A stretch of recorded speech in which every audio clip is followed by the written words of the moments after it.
Good afternoon मित्र हो. आम्ही चाललो आहोत, मी आणि माझी बहीण. रविवारी आम्ही अचानक ठरवलं की आपण ज्योतिबाला जाऊयात.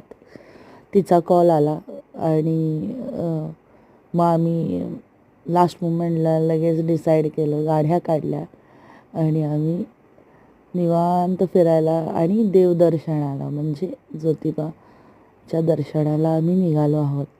तर मध्येच एकाएकी पाऊस लागतो. आम्ही दुर्वांकर हॉटेलच्या इथे जरा थांबतो, रेनकोट वगैरे घेऊन वगैरे असं मस्तपैकी ऑन रोड ट्रिप एन्जॉय करत करत आम्ही देवदर्शन आणि अतिशय चांगलं आणि सुंदर आम्हाला देवदर्शन झालेलं आहे आणि आम्ही परत आमच्या घरी निघत आहोत. थँक्यू.